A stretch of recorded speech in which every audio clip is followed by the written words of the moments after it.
केदारनाथ धाम के कपाट बंद होने की तिथि घोषित हो चुकी है और मैं आपको बता दूं कि सिर्फ केदारनाथ धाम ही नहीं, चारों धाम के कपाट बंद होने की तिथि 2023 की घोषित हो चुकी है। गौरतलब है कि इस साल 11वें ज्योतिर्लिंग भगवान केदारनाथ धाम के कपाट पूरे विधि विधान के साथ 25 अप्रैल को सुबह 6:20 पर खोल दिए गए थे और केदारनाथ में पहली पूजा प्रधानमंत्री नरेंद्र मोदी के नाम से हुई। ये पूजा अर्चना धर्माचार्यों ने की और कपाट के खुलते ही सेना के बैंड, भजन कीर्तन और जय श्री केदार के उद्घोष से केदारनाथ धाम गूंज उठा था। उस वक्त श्रद्धालुओं पर हेलीकॉप्टर से भारी पुष्प वर्षा भी की गई थी, लेकिन जैसे जैसे चार धाम यात्रा आगे बढ़ता गया, संपन्न होता गया, अब वो वक्त भी आ गया है जब केदारनाथ धाम और चारों धामों की कपाट को बंद करने की तिथि घोषित कर दी गई है। तो आइए चलिए इस वीडियो में आज मैं आपको विस्तार से सभी तिथियों के बारे में बताता हूँ। अब उत्तराखंड में जल्दी ही चार धाम यात्रा पर विराम लगने वाला है। एक रिपोर्ट के अनुसार गंगोत्री धाम के कपाट 14 नवंबर को बंद कर दिए जाएंगे। सुबह 11:45 पर अन्नकूट के बाद इन्हें बंद किया जाएगा। इसी तरह से यमुनोत्री के कपाट भैया दूज के बाद 15 नवंबर तक बंद होंगे। और श्री बद्रीनाथ केदारनाथ मंदिर समिति का कहना है कि बद्रीनाथ के कपाट बंद करने का निर्णय दशहरा यानी 24 अक्टूबर के बाद लिया जाना है। यहाँ पर एक धार्मिक आयोजन होगा, इसके बाद मंदिर के कपाट बंद होने का ऐलान होगा। गौरतलब है कि इस वर्ष अप्रैल में चार धाम यात्रा की शुरुआत हुई थी और इस साल बड़ी संख्या में तीर्थयात्री उत्तराखंड आए थे। गंगोत्री और यमुनोत्री के धाम को अक्षय तृतीया के दिन यानी 22 अप्रैल को ही खोल दिया गया था। वहीं बात करें रुद्रप्रयाग जिले में मौजूद केदारनाथ धाम के कपाट 25 अप्रैल को खोल दिए गए थे। चमोली जिले में मौजूद बद्रीनाथ धाम के कपाट 27 अप्रैल को खोले गए थे। उस वक्त देश में प्रचंड गर्मी था, मगर इस क्षेत्र में रुक रुक कर बरसात और बर्फबारी हो रही थी। इस कारण तीर्थयात्रियों को भारी समस्या का सामना करना पड़ा। तीर्थयात्रियों ने चार धाम यात्रा के प्रवेश द्वार ऋषिकेश में आकर वहां पर रजिस्ट्रेशन करवाया। इस बीच मध्य प्रदेश, गुजरात, राजस्थान समेत अन्य राज्यों से तीर्थयात्री ट्रांजिट कैंप में आए और वहाँ पर उन्होंने आवेदन किया था। लेकिन यह चार धाम यात्रा पूरे भारत ही नहीं, पूरे विश्व के लिए एक बहुत ही बड़ा आयोजन है और इस चार धाम यात्रा को सफलतापूर्वक आयोजन कराना यहाँ की सरकारों की एक बड़ी जिम्मेवारी होती है, सारी व्यवस्थाओं की जिम्मेवारी होती है। और चार धाम यात्रा अब समाप्ति की कगार पे पहुँच चुका है और उत्तराखंड में जो चार धाम यात्रा की जो बंद होने की तिथियाँ घोषित की गई है, यानी कि चारों धाम के बारे में मैं आपको फाइनली बता रहा हूं कि श्री बद्रीनाथ धाम विजयादशमी मंगलवार 24 अक्टूबर को कपाट बंद होने की तिथि तय होगी। श्री केदारनाथ धाम बुधवार 15 नवंबर भैया दूज को कपाट बंद हो जाएगा और कपाट बंद होने का समय श्री बद्रीनाथ केदारनाथ मंदिर समिति के धर्माधिकारी वेद पाठी तय करेंगे। श्री यमुनोत्री धाम भैया दूज बुधवार 15 नवंबर को कपाट बंद होंगे, उस समय विजयादशमी को तय होना है। और गंगोत्री धाम कपाट बंद होने की तिथि श्री गंगोत्री मंदिर समिति द्वारा बीते रविवार नवरात्रि को तय हुई और तिथि मंगलवार 14 नवंबर अन्नकूट के दिन 11:45 पे कपाट बंद होंगे।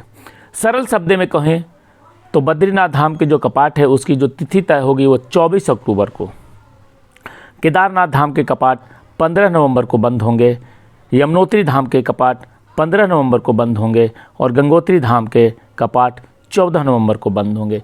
यानी चार धाम की यात्रा पर विराम लग जाएगा। चार धाम यात्रा ये उत्तराखंड के लिए एक बहुत ही बड़ी चुनौती होता है और इसी यात्रा को संपन्न कराने के लिए सभी प्रशासन से लेकर के स्थानीय निवासी तक सभी लोग लग जाते हैं और ये यात्रा सफलतापूर्वक संपन्न होता है।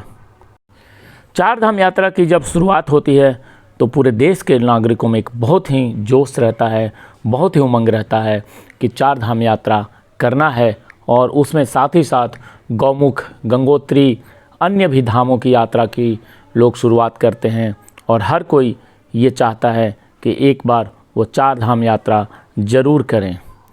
आपको तो चार धाम यात्रा के बारे में सारी जानकारी अवश्य होगी, परंतु मैं कुछ और जानकारी आपको देना चाहता हूँ कि चार धाम यात्रा की जो शुरुआत होती है उस समय गर्मी का मौसम होता है और उस गर्मी के मौसम में यात्रा में काफ़ी उमंग और काफ़ी एक जोश रहता है। हर कोई इस यात्रा को करना चाहता है और इस यात्रा का मुख्य जो पड़ाव है जहाँ से यात्रा की शुरुआत होती है उसे हरिद्वार और ऋषिकेश हम कह सकते हैं कि वहीं से चार धाम यात्रा की शुरुआत होती है। और चारों धाम आपको पता ही है कि बद्रीनाथ, केदारनाथ, यमुनोत्री और गंगोत्री, ये चारों उत्तराखंड में स्थित है। और यहाँ पे जब यात्रा की शुरुआत होती है तो उस समय एक अलग ही माहौल, उत्सुकता का माहौल रहता है।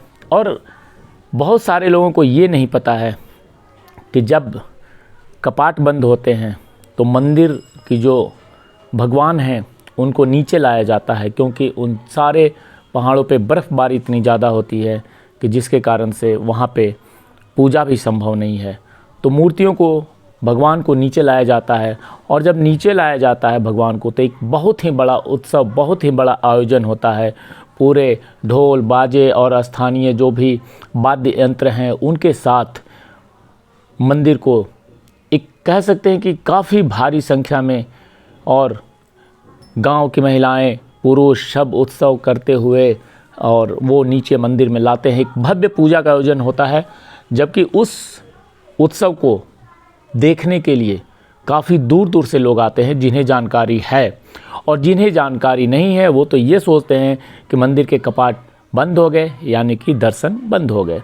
उसी प्रकार से मैं बोलूं कि जब मंदिर के कपाट जब खुलते हैं उस वक्त भी करीब 5-6 दिन पहले से उत्सव और बड़े आयोजन स्टार्ट हो जाता है।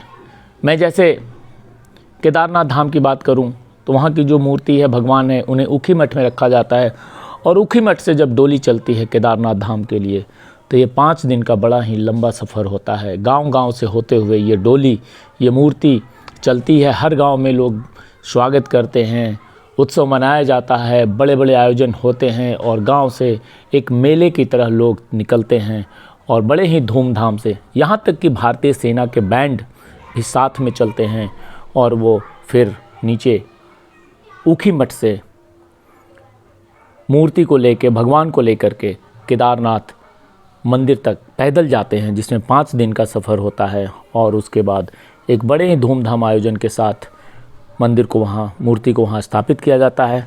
कभी आपको अगर जीवन में मौका लगे तो ये 5 दिन पहले का जो आयोजन है उसको ज़रूर ज्वाइन करिए, उसको ज़रूर देखिए। इस साल तो नहीं, अगले साल मैं ज़रूर उसको ज्वाइन करूँगा और वीडियो के माध्यम से मैं आप लोगों के साथ सारी चीज़ें शेयर करूँगा। और ये आयोजन केवल केदारनाथ धाम में ही नहीं, बद्रीनाथ, यमुनोत्री, गंगोत्री, हर जगह होता है ऐसा। गंगोत्री धाम की बात करूं तो वहाँ से जो मूर्ति है वो मुखवा में लाया जाता है। मुखवा गंगोत्री धाम, गंगा जी का मायके भी कहा जाता है। तो यहाँ भी वैसे ही बहुत ही भव्य आयोजन होता है। तो इसके बारे में मैं बाद में कभी ज़रूर अगले वीडियो में बताऊँगा कि आप लोगों को भी इसके आयोजन के पहले और आयोजन के बाद का, जब कपाट बंद होता है और कपाट जब खुलता है उसके पहले और उसके बाद का आयोजन आपको ज़रूर देखना चाहिए। तो आज के वीडियो में मैं बस इतना ही कहना चाहूँगा। अगर आप चैनल पर नए हैं तो चैनल को सब्सक्राइब कर लीजिए और सन 2024 में फिर मिलेंगे चारों धाम की यात्रा पे। जय केदारनाथ।